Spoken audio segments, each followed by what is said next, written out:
dedicated to each and every one of you who appreciate a great glass of wine. You know what I mean? It's Monday. Let's raise a glass to the beginning of another week. It's time to unscrew, uncork, or saber a bottle. And let's begin exploring the wine glass. On today's episode, I sit down with Sofia Rivier, Ettore's Director of Wine Production. Sofia oversees all vineyard and cellar operations for the winery located in Mendocino County. I was provided a sample of their Chardonnay, and when I was looking into the winery, I read about a specific way they make some of their wines called Puro Vino. I was intrigued and reached out to see if Sofia would come on and explain the concept. We had some geeky moments, so enjoy. Please take a moment to rate and review the podcast. Did you know you can do it right now, literally, while you're listening? New ratings and reviews are how the algorithms decide which podcast they recommend to others. And if you love the podcast, the odds are other wine lovers will too. So don't forget to also add your email address to our newsletter list on the website at exploringthewineglass.com to keep up on all things exploring the wine glass. Sláinte! No, never let you go. Hey everybody, I'm Lori Budd, a UC Davis winemaking program, Spanish wine scholar, sommelier service, champagne and Côte d'Aron specialist, and a WSET Level 2 graduate. You can find Exploring the Wine Glass on all the socials, as well as your favorite podcast catchers. If you haven't subscribed yet, now's the perfect time to swipe, subscribe, rate, and review. Stay in the know about all things wine by visiting my website, exploringthewineglass.com. I promise I'll never tell you what to drink, but I'll always share what's in my glass. Special, very, very special. You are so special. Hey, everybody. Welcome to another episode of Allure of the Poor, sponsored by Dracaena Wines. I am so excited today because I love when something happens and then it turns into a learning moment, and then you go to dive deep into finding out something new. And that is exactly what this podcast is about today. So about a month ago, I received a sample of Chardonnay from Ettore, which I'm hoping I say that right, in Mendocino County. And they do this really cool process that I had never heard of before. So that has led us to today and my guest, Sofia Rivier, to talk about the Puro Vino system and how this is so involved in their wine making process. So welcome, Sofia. Thank you very much, Lori. Hi, everybody. So before we get into that system, let's just talk a little bit about you and the winery and everything. So how did you come into the wine world? I pretty much think you grew up in it. I was reading your bio, but it seems like you kind of grew up into it. Yes, I'm originally from Argentina. I grew up there. My family is originally from Switzerland, from the French-speaking part. My grandfather moved to Argentina, and he started making wine there. So we own a winery and vineyards. My dad is taking care of that. And then I studied agronomy, agriculture in Argentina, in Mendoza, wine region, and that is very focused in wine and viticulture in general. So, and then I moved to Switzerland.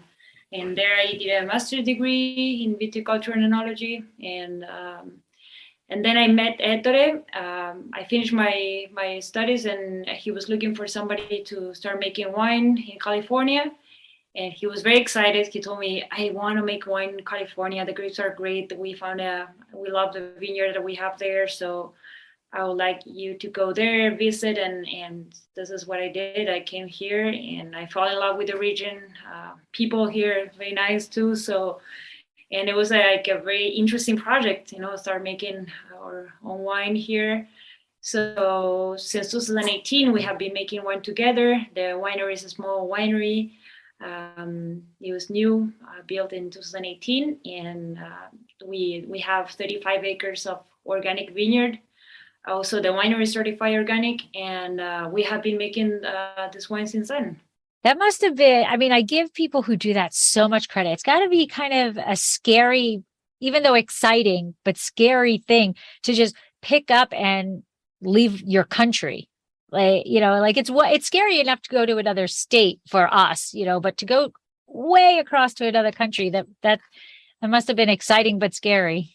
Yeah, exactly. It was like the big change for me was to go to Switzerland, and after being so many years in Argentina, even if I had a family there, it was a whole change and start again school and then work there. So it was challenging. And then I don't know, I think there was something special here because I didn't think it too much at that time. I say, okay, I'm jumping it.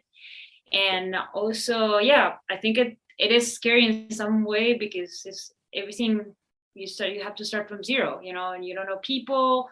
Language was a very barrier at that time, pronunciation, also to understand how, well, every time that you're going to a new place, viticulture wise is challenging because you have to understand what you have, what are the potentials of the soils or the microclimate. And also start from zero with a new group. The winery was pretty new, so it was also to test all the machines, work together as a team, Ettore, the guys here, me, and so, but it was just great. I mean, it's so far so good. It's been very exciting, but it was scary in some way also because you ask yourself a lot of questions. Is this the right way? We can do better. And of course, every year you improve something, and you have the variable of weather that you cannot control. So every year is something new. It's like the fires, the drought. So, but yeah, we have been surviving very well here. That's fantastic. And now for my listeners that may not know where Mendocino County is, so can you tell us like where it's located? How big is it?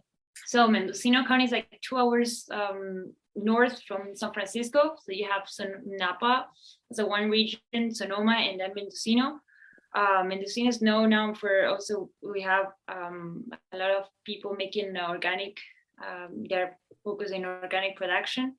And yeah, there's a lot to discover here. It's quite different from Napa and Sonoma, and it's more rustic. And there's a lot to discover here. That's why I like it so much. The area is like a little bit unknown, and there's a lot to develop. And there's already a lot of people making wine here. They have been making wine for years. But I guess like people are where, I mean, tourism was more focused in Napa and Sonoma. And now they're just starting to come over here. And like, what is your climate in Mendocino County? Oh yeah. So, and during the summers, depending on the day, right? yeah. But the summers are very hot usually, and we have here we have like a special situation at the vineyard. We're close to Duncan Peak. Duncan Peak brings the humidity during the night, and so we have during the summer we have hot days, and then the nights are cooling down. So I think that makes something special for our cab. What else I can say? Well, we have the rain. It's pretty much it's similar to Napa. They're not so big difference. Maybe it's hotter in this area than over there, but well, Napa you have different valleys. So you produce quite a bit of varieties. You have. I tasted the Chardonnay, the pure Chardonnay. You do a Merlot. You do a cab, and a Rosso. What is in the Rosso? So the Rosso is a blend of Cabernet, Merlot, and Petit Verdot. Oh, okay. Yeah. So in the Chardonnays we offer 3 different products. So we have the Chardonnay Reserve, that is a oak Chardonnay, and then we do 2 stainless steel Chardonnay. That one is made with the technique that you mentioned, the Puro Vino method. And then in the rest, we have the Cabernet Signature and the Rosso, that is a blend, and then the Merlot, that is also made with the technique of Puro Vino method.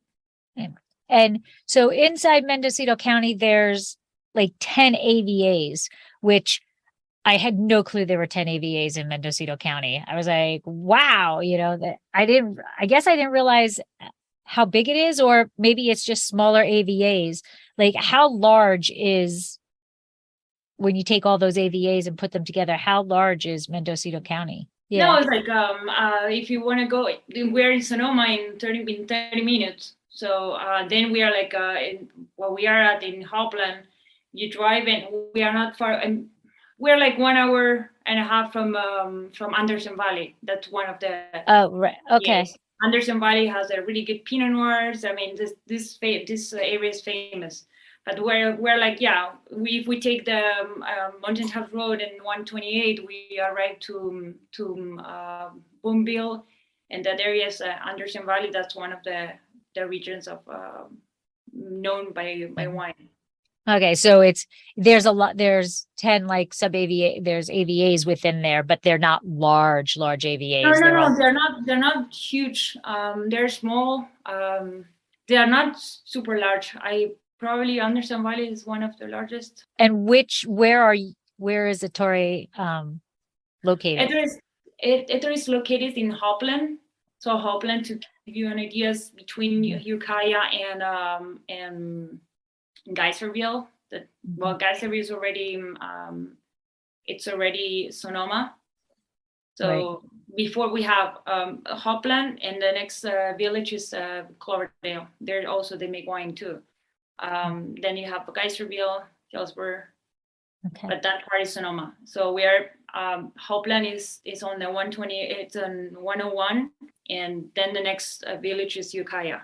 And now, so you had mentioned that you have a degree in agriculture engineering. Yep. So what does that entail? So it's very useful. In fact, in the agriculture engineer in Mendoza, you see many things. You see food production, you see animal production. But since I was in Mendoza, it was mostly focusing. I mean, it was very focused on vineyard and viticulture and enology. So we could start working already as an enologist in Mendoza.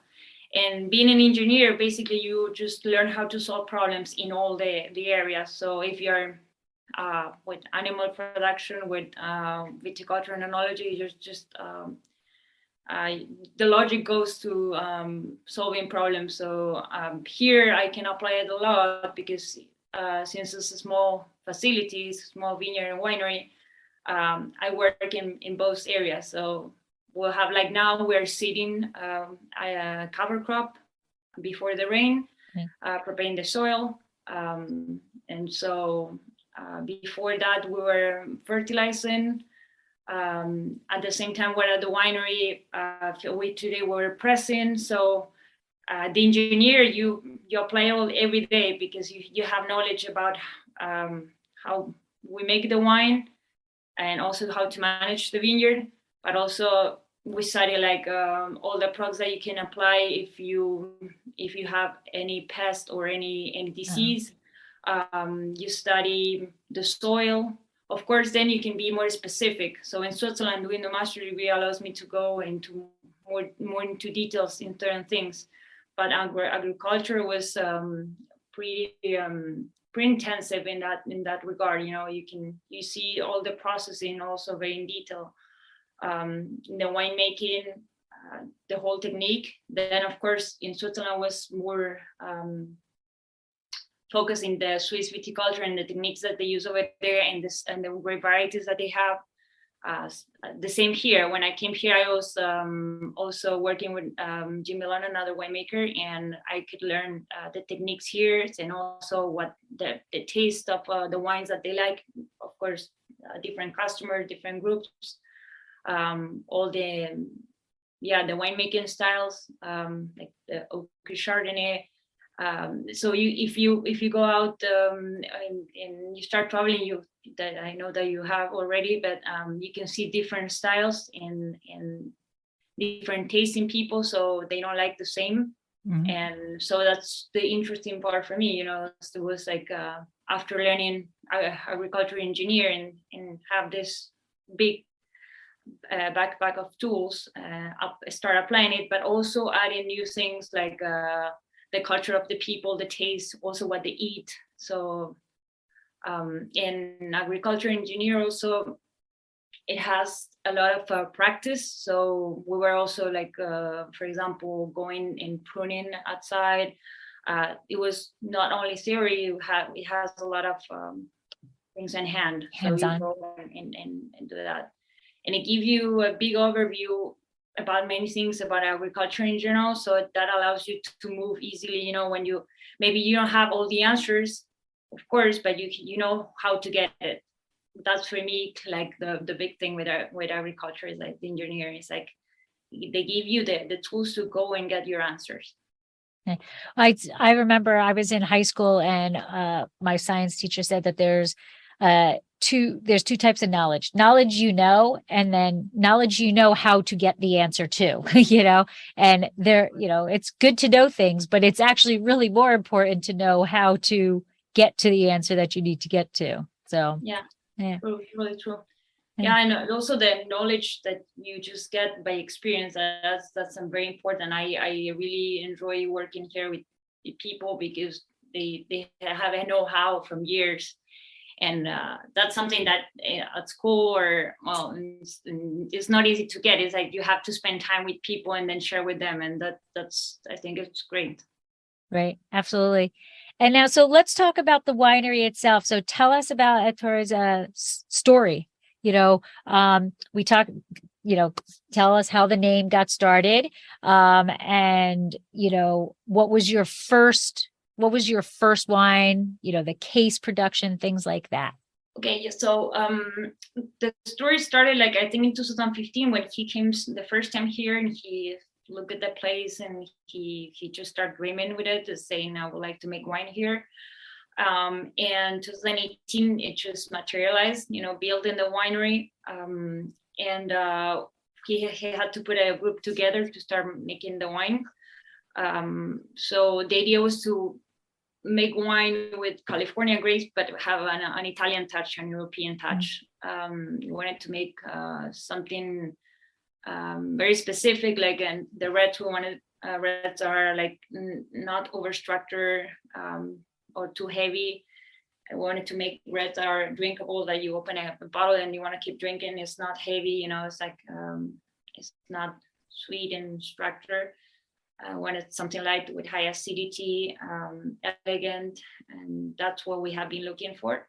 Of course, every year we learn new things. So also working at the vineyard, understanding better the behavior of the plant, the weather condition. So every year have been like open book to learn about it.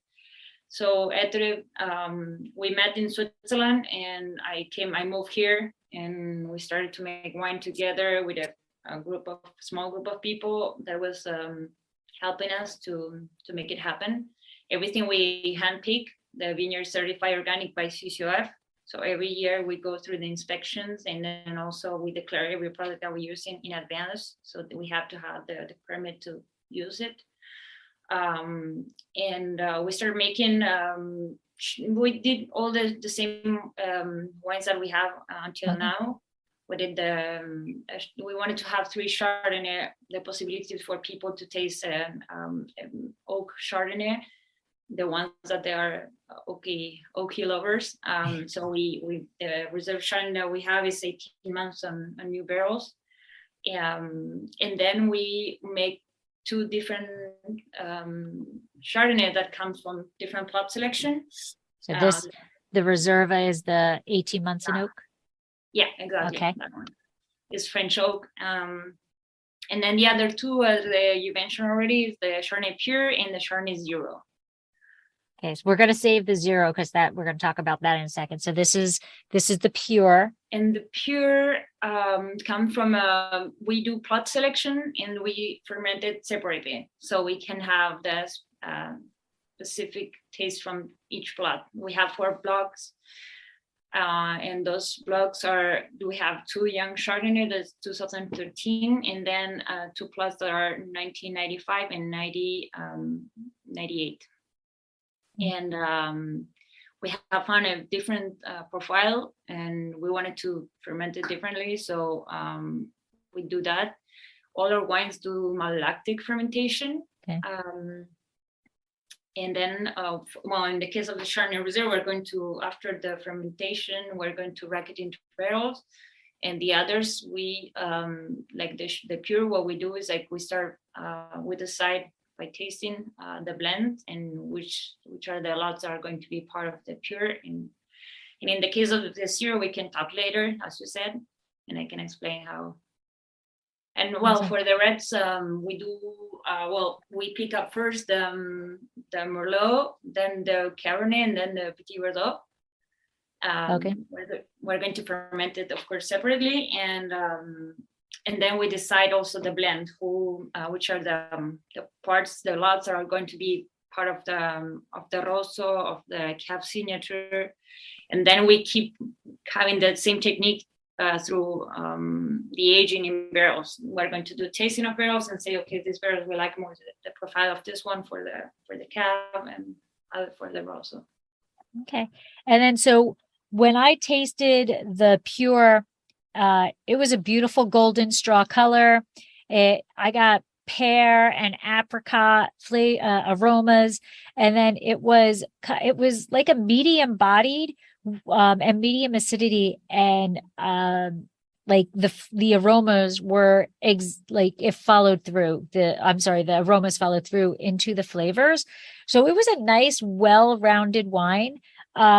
You know, and I love the pears and the apricots in there. So let's talk about the Rosso. So this is the Rosso, and I have this open to this way. I have this open to taste, and now you said it's got Petit Verdot. Yeah, but you don't make a Petit Verdot. No, we're thinking because we really like it by itself too. The Petit Verdot has a very deep color. It's beautiful. It's violet, very intense. And when you're fermenting it, it's very it has very deep color, and then also aromas. I really like it. It's like most like going through the dark fruit. Dark cherry, and it's very nice when you're fermenting it and then see the transformation. And also in the Rosso, they push a lot. I mean, it like pushing the whole structure of the blend, because the Cab has a lot of personality. The Merlot is a little bit more shy, but the three together, we try to do something like elegant. The color, how much Petit Verdot I know I didn't ask you for a tech sheet there and there, but do you know off the top of your head how much Petit Verdot is in here? Let's say that usually we try to do 50% of, just to give you more or less an idea, 50% of Cab and 25 and 25. Okay. The color is very Petit Verdot. Yeah. It's the nose has a little, the dark fruit that a Petit Verdot has, or the Cab. So yeah, usually also we have more Cab than Petit Verdot. So in the proportion, it will be always a little bit less of Petit Verdot than Cab. But as I was saying before, the Petit Verdot is intense and very predominant sometimes. When you have it in barrels, it can develop like a great chocolate, dark fruit, cherry. It's very, very, very powerful. The Cab is it's more elegant, if you want. It's like intensity wise, it's medium intensity compared with a Petit Verdot, but it has high complexity, the Cab that we have here. And then we have found out we have 4 blocks of Cab. We have only one plot of Petit Verdot. And the 4 blocks, they present already differences. It's like the block 2 and 3 are going to be more concentrated, and the aromas the color are more concentrated than the Cab 4. Cab 4 is has bigger bunches. It's very fruity. When we're fermenting it, it's like the aromas are very alive, but it's more fruity than the Cab 2 and 3. The Cab 2 and 3, what I have noticed so far when we do fermentation, also goes after fermentation, it can go more to the spiciness side compared with the Cab 4. And now, a word from our sponsor. Bright light city, gonna set my soul, gonna set my soul. Did you know that Dracaena Wines has a wine club? We named it the Chalk Club. Draco is on our label, but Vegas was getting a bit jealous, so we decided he deserved to be our wine club spokesdog. In Las Vegas, betting chalk means that you are betting on all of the favorites, and we're gambling that once you taste our wines, we will become one of your favorite wineries. The club is simple, yet a bit different than most. We don't ask for a lot of commitment like others do. Choose between 3 tiers. The Sweet 16, where you'll receive 3 bottles twice a year and get 25% off all orders. Sign up for the Elite 8 and get 30% off all orders and receive 4 bottles twice a year. Or make it to the Final 4 and receive 6 bottles twice a year, as well as receiving 35% off all purchases. All tiers receive discounted shipping, are customizable, and are eligible for unlimited referral bonuses. Add $15 to your bank for each person you refer. Head to www.dracaenawines.com or the link in the show notes to find out all the Chalk Club has to offer and to sign up. We've stocked the odds so that you can get our award-winning wines without breaking the bank. So this to me has some dark fruit. There's a little bit of chocolate. There's it's like those cookies that my husband loves that I never make them anymore. Like the spice, like a allspice cookie. Yeah. You know, you like cloves or yes. Yeah. Those are the aromas also from the cab that I was saying before, that they have this profile of spices. After fermentation, you can just start feeling this a change during the aging. Also in the barrels, I have noticed that. Do you like it? I do. I very much like it. And what's interesting is it's by the nose. I kind of was expecting a very full-bodied wine, like very full-bodied, and it's a lively wine. It's a medium bodied wine, and the varietals that are in it are playing nicely together, which doesn't always happen, but they've married well. So like to me, I think you get the cab up front, and then it's kind of a little softer in the center, in the middle part of it, and then that Petit Verdot comes in and finishes off to give you that structure that just carries it through to a nice long finish. Yeah, the Merlot there, it's very shy, but usually when we're fermenting the Merlot and after fermentation, during aging, during fermentation, you have like more strawberry profile and also plum. And then it just I think that it gets a little bit lost between the Cab and the Petit Verdot, because those two has a lot of more personality. The Petit Verdot definitely kick the both of them. It's a bully. It's a bully. Yeah. Yeah.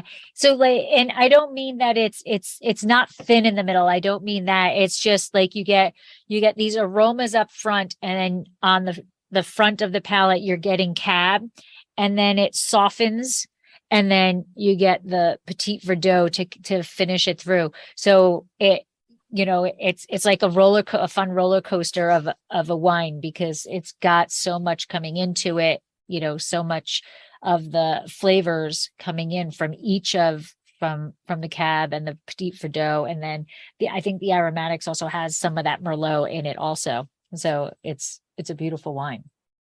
Thank you. Right. So let's talk about what I was so excited for. And so I have the bottle for the Merlot, and it's got a locomotive on it. So we're going to have to explain what the locomotive is. But then when you flip over the bottle and you look at the back, there is the Puro Vino, label. So first, tell what is Puro Vino? So Puro Vino is a technique that they developed in Italy in a university. I think the professor Fabio Mancarelli was the one leading the technique, the study on it. And the idea was to use ozone in order to sanitize the grapes. And I know that here people are using it already, and either you use it to sanitize your grape and then you continue the normal processing, or you use it and then you, in order to avoid or reduce the amount of SO2 that you're using in your wines. So when Ettore talked to me about this technique, he told me, we would like to try it because we can do the wines label organic and not use sulfur. And so we have this option for the customer. So the customer, if they don't want to have sulfate in the wine, they can choose, that we have a Chardonnay 0 and a Merlot 0. Then the other wines have sulfur. Of course, since we're made with organic grapes, we are not allowed to go up more than 100 ppm in the wines. So the Puro Vino method, we use it in these two grape varieties, in the Chardonnay and the Merlot. Merlot, because Ettore in Switzerland, he is in Ticino, that is one of the regions that is known by the Merlot. They make a lot of Merlot. And so that's why we started with these two, to bring the customer the possibility of having some wines without sulfate. In the organic label, you can have sulfur, but up to 10 ppm that happen naturally by yeast production. So the technique it's simple by itself. It's like we pick the grapes. They come, well, our vineyard is close to the winery, so that's very convenient for the Chardonnay, for oxidation or temperatures. No problem, because we don't have to transport the grapes. It's like they're just nearby. They come in a trailer with bins, and bins for the ozone treatment, they are perforated, because the idea is to put those beans inside a container. It's a truck. We pay for the service. So as soon as the grapes come inside the container, they're going to have an atmosphere of ozone and then temperature control. They have to spend at least 12 hours there. Usually what we do is we pick them. We're going to have the grapes ozonated for the whole night. And then the next day we open the container, we let it breathe, and then we start the processing. Of course, cleaning, it's essential, because you don't want any contamination. So our Chardonnay 0 is it's coming from one plot, and it's we were going to pick those grapes. They are coming. We do the processing in the container, and then after that we're going to do a normal crush, and that goes directly to one tank, and there's no blend in there. It's only one single lot. That is different from the Chardonnay pure, that it's a blend of different lots. Okay.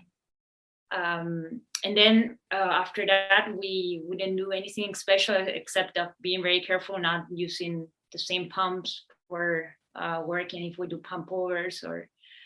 So that's for the Chardonnay. For the Merlot, it's exactly the same. We pick up in those bins. They're half-ton bins that they go to the container.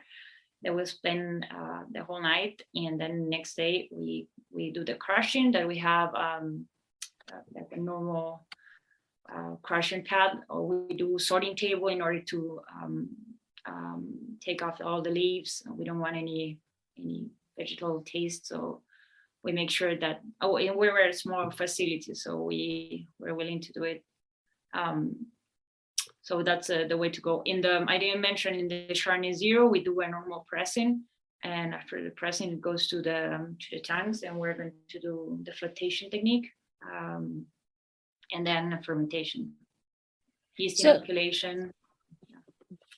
Oh, so you do inoculate. Okay. So I'm a little confused. Well, so you have the bins, the half-ton bins, they go into like not just a normal half-ton bin, it's a special half-ton bin so that the ozone can get on it.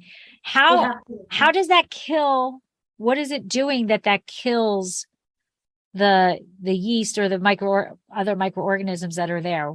How does that work? So the ozone is a gas. So having the holes in the bins just allow to have a better ventilation. Ventilation.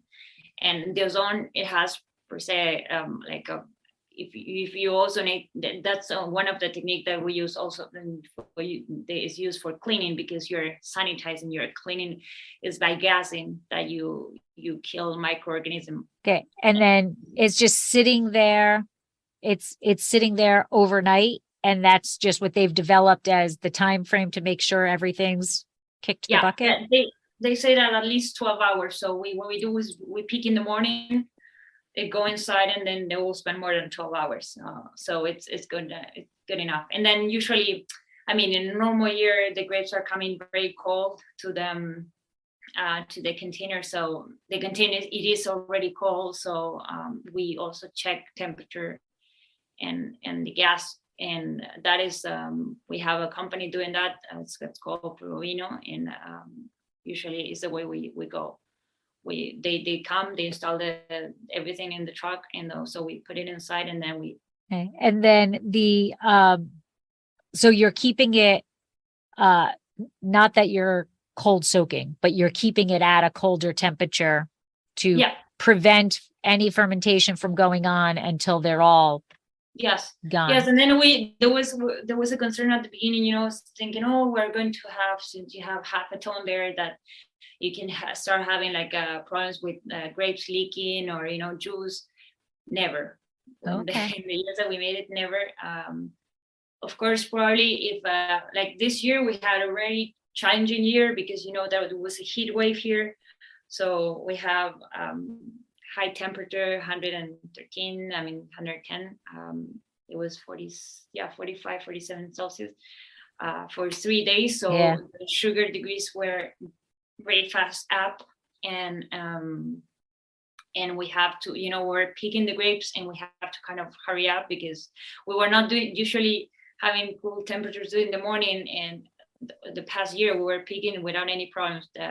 This year, with the situation that we have, we were thinking, well, probably we're going to start picking during the night if we have another scenario like this one, but we will not.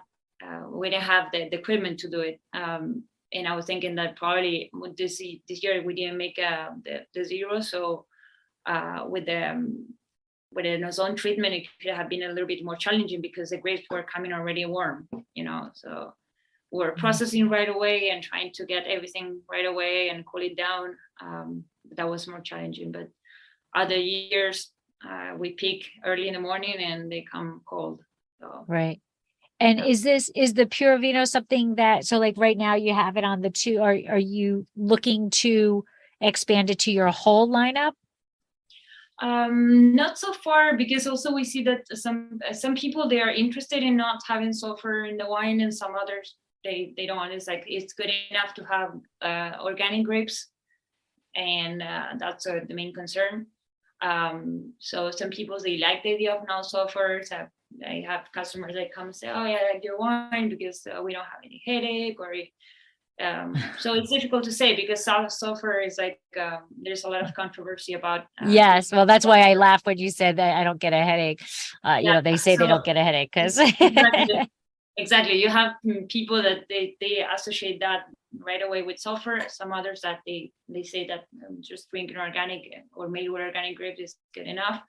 And there's a lot of discussion about the sulfur use. There are other products that have more sulfur than the wine itself, and no problem. So, I was attending some seminars about that, and just, of course, if you drink a bottle of wine, it's not the sulfur, it's the alcohol. Right. Yeah. I have in somebody, I can't even say relationship or whatever, but there's somebody who is very much adamant that they are allergic to sulfur and that they can't drink red wine because of the sulfur.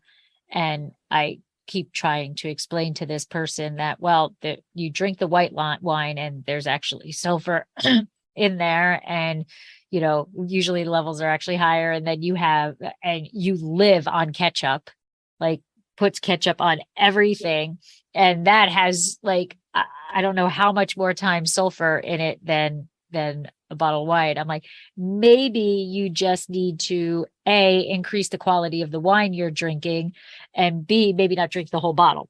Yeah, I think that the point of the whole bottle is like is essential. But yeah, there's a lot to say about it, and then we have to think that not everybody has the same, metabolism. And Right. what I don't like is like the general statement for everybody, and so I think it's like we were saying, it's like sulfur. They have been using sulfur for years, and some products they have much more. I think that we have to be aware of that, and so, Okay.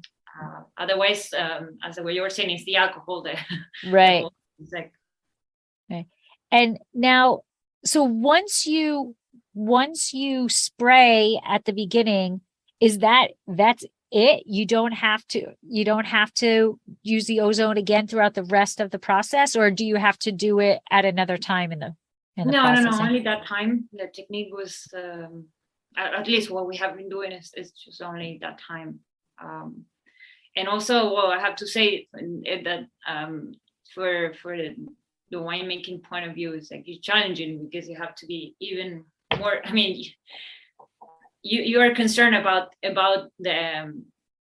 product, if it's protected or not, because usually you have sulfur and you know that it will prevent oxidation, it will just prevent Right.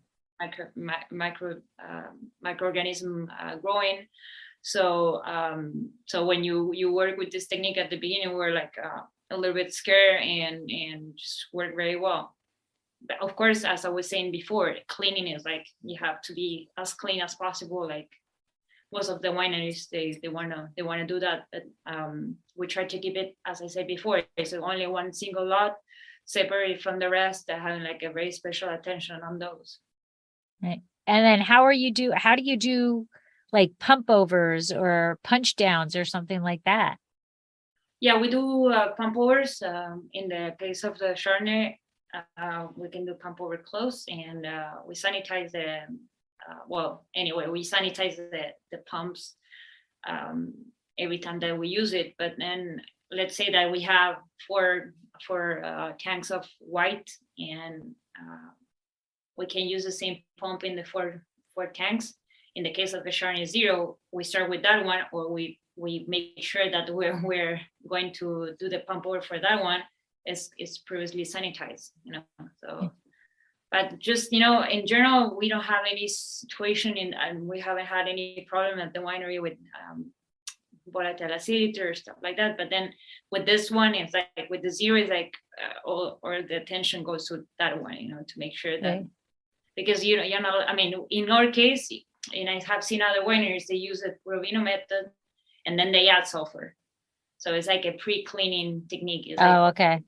So in our case, we wanted to not to use sulfur at all. Okay. Yeah, because when a winery that uses sulfur adds sulfur, they're typically adding sulfur a couple of times throughout that winemaking process. So I would have thought that you ozoned it a couple of times throughout. But no. In this case, when we're using sulfur for the other wines, we do it like you were saying in a couple of times. Like at the beginning when the grapes came in, we do that, and then after fermentation and malolactic fermentation, we're going to correct sulfur. Right. But in the case of the ozones, we do it only one time, and then we have to be very careful.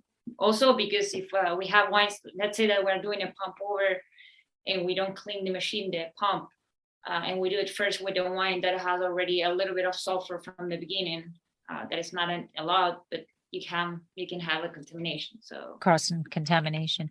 And then, so I read that you also that the ozonated water can be filtered and then recycled and used again. So another positive of this Puro Vino process is you can be saving water at the winery also. In fact, we use the gas for the destinations, only that. Then we have an equipment machine that we can use ozone to clean. But then in our case, I don't think we're saving water because we don't use any ozonated water for that. It's like we use the ozonated water to clean the equipment before starting harvest or for a specific situation. Oh, okay.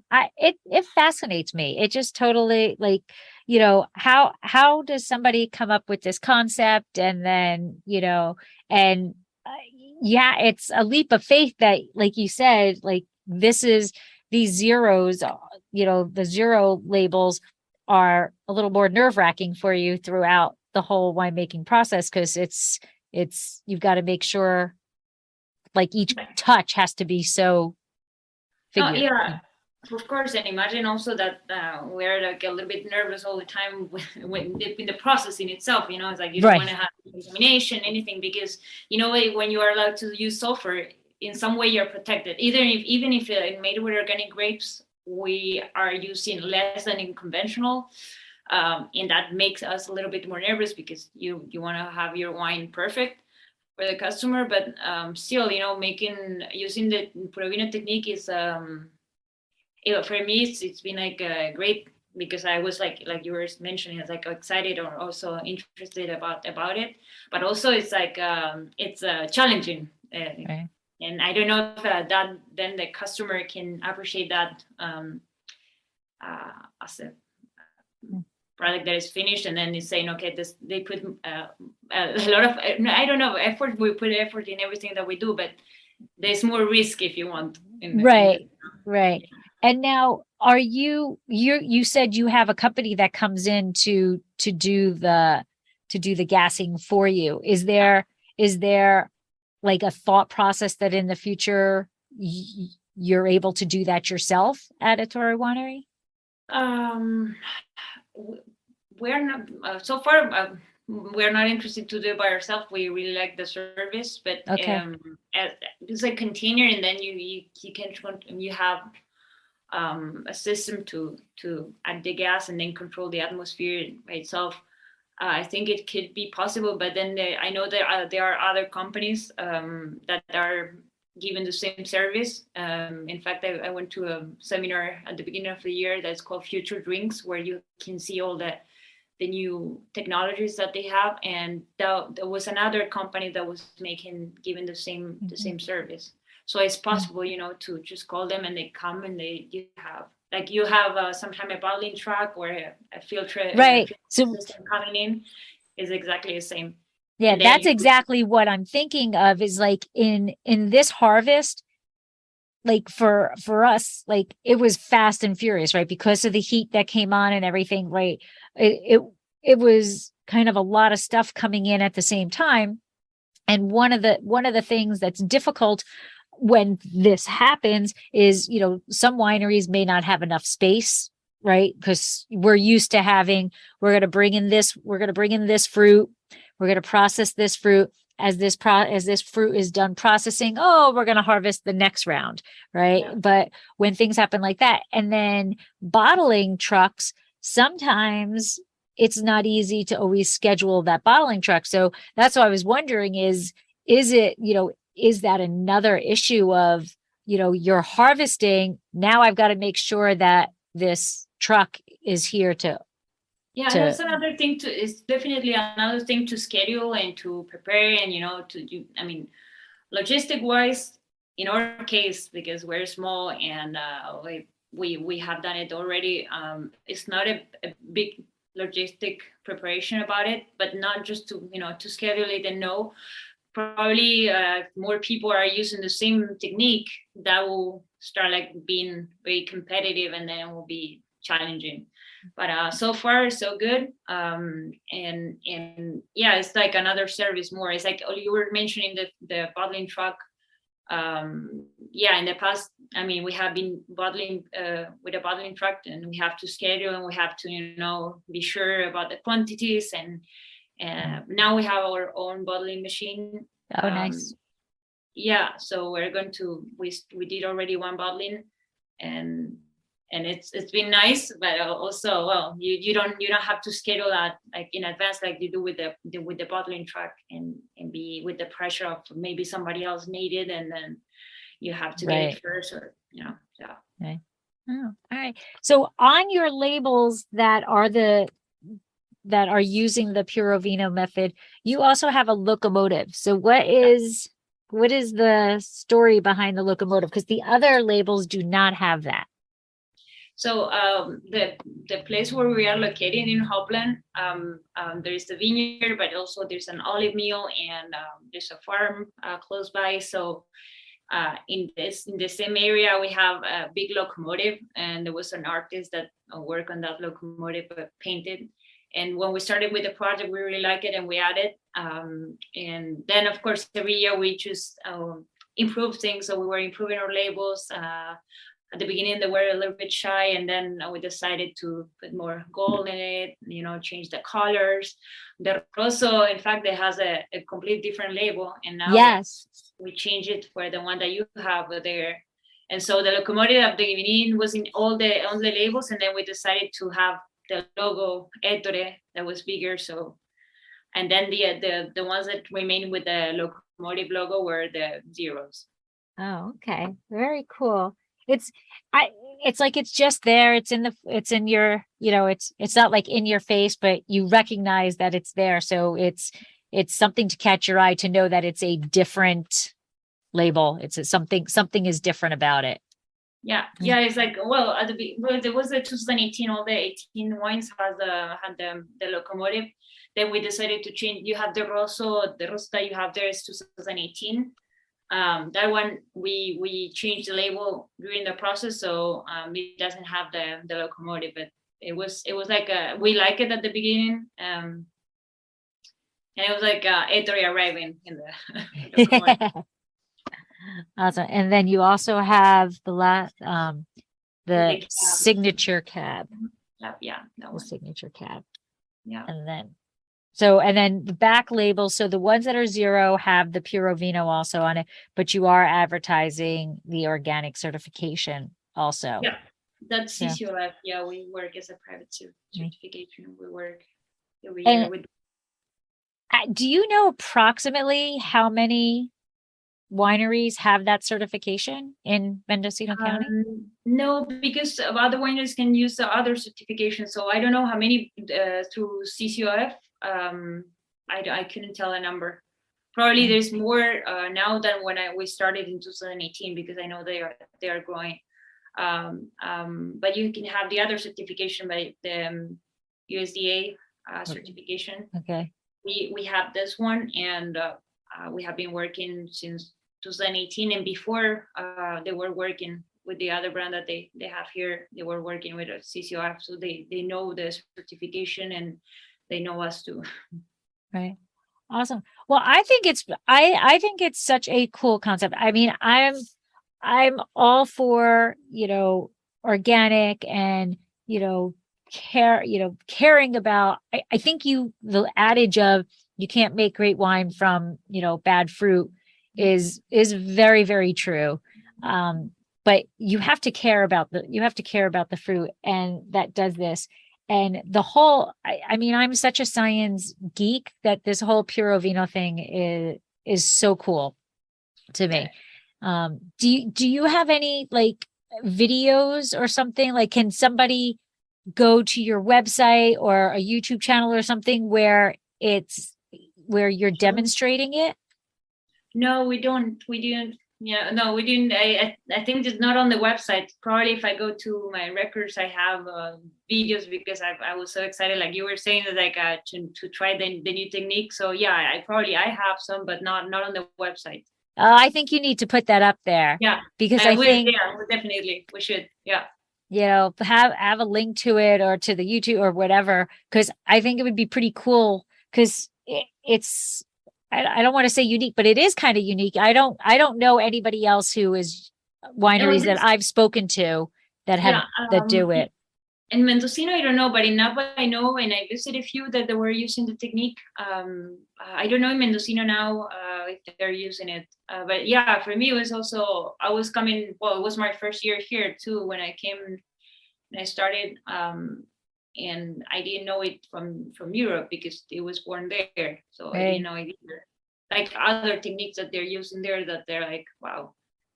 Yeah, I think it's awesome. And thank you so much for coming on and sharing the wines and the process and everything. And how do you guys accept people tastings? Do you do tastings with you? How can people find Oh, so Ettore? far we are working on we don't have a tasting room yet, but we do winemaker dinners, and it's possible also if you schedule with us, we can prepare something, but we don't have a tasting room by itself so far. It's going to come sometime, but also it's like everything was complicated with the COVID thing happening. So everything was a little bit stopped, and then we're pretty new. We've been here for 4 years, and we're happy. We're just developing everything. We are also happy for the score that we are having, and that make us being like even more motivated, talking to people and having good feedback. So I really appreciate it, and I thank you also for this opportunity. And Absolutely. And how can they order? Can they go to your website? How are you basically selling at this point? Just through the website? Yeah, you can order on the website. You can call me and I prepare your order.